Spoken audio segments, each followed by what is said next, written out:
दार्जिलिङको रेल जस्तो लागिसक्यो। दार्जिलिङको चाहिँ होइन, यो चाहिँ मलेसियाको जस्तो लागिरहेको।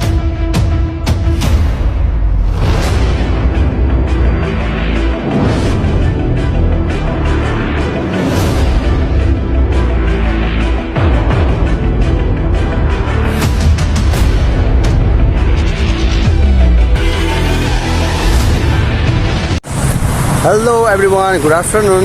अहिले चाहिँ बेलुकाको 6 बजिरहेको छ। हामी चाहिँ आज विकास दाइ र म घुम्न निस्केका छौँ एउटा बिबी मल।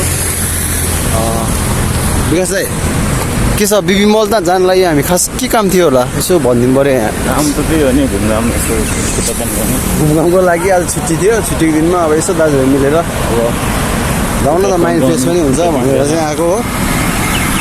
अब विकास दाइ यता हुनुहुन्छ टक्क। अब हामी त्यहाँ जान्छौँ बिबी मल। ल अब बिबी मल गरी भेट्छौँ है त, बिबी मलै भेट होला।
विशुल भाइ यस मेरो विकास भाइ भन्नुहोस् के छ हालखबर?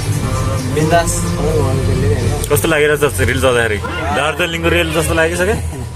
दार्जिलिङको चाहिँ होइन, यो चाहिँ मलेसिया कस्तो लागिरह अब नेपालमा पनि यस्तो रेलहरू घुम्नेछ भन्ने आशा पनि छ राखेको छु तिमीलाई कस्तो लागिरहेको छ तर फर्केको या त भिडियोमै हेर म यहाँ भिडियो हाल्नु पऱ्यो अब त्यही हो विकास त्यही रमाइलो लागिरहेको छ छुट्टीको दिन अब साथीभाइ घुमिरहेका छौँ फिलिङ इन्जोय भइरहेको छ thank you so much my brother विकास पार्टमेन्ट